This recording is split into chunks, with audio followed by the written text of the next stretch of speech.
Inilatag ni dating Senadora Laila de Lima ang mga posibleng sunod na hakbang matapos pansamantalang mapalaya dahil pinayagang magpiyansa. Nakatutok si Jasmine Gabriel Galban ng GMA Regional TV, One North Central Luzon.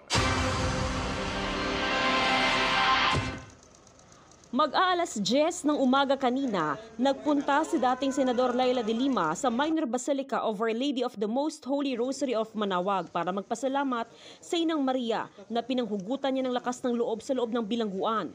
Pinayuhan mang wag pumunta para sa kanyang seguridad. Nagpumilit daw siya dahil sa isang pangako. Niyakan ko sila.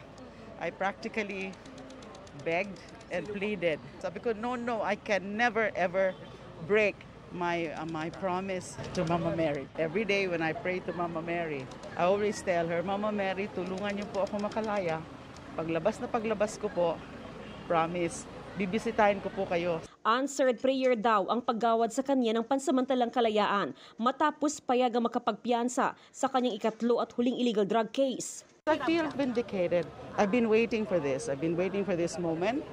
Na talaga namang I never lost faith na darating talaga tong moment na ito na mabibindicate ako na talaga namang gawa-gawa lang. Sa labas, naghihintay ang kanyang mga tiga-suporta na kanyang kinamayan at kinausap. Dahil bagong laya lamang matapos ang mahigit 6 na taon sa kulungan, nanibago pa raw ang dating senadora sa pagbalik sa normal na buhay. Hindi nga ako masyado nakatulog, 2 hours lang ata yung tulog ko. Naninibago pa ako. Namimiss ko yung aking detention cell at saka yung mga pusa ko doon.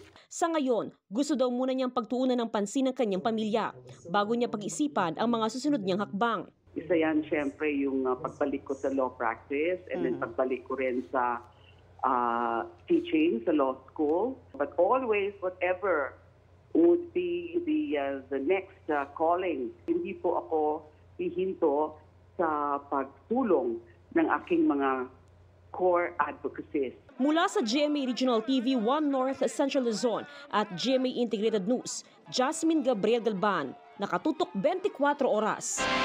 Mga kapuso, samahan nyo kaming tumutok 24 oras. Bisitahin at mag-subscribe sa GMA Integrated News sa YouTube. Sa mga kapuso abroad, bisitahin ang GMA Pinoy TV at www.gmanews.tv.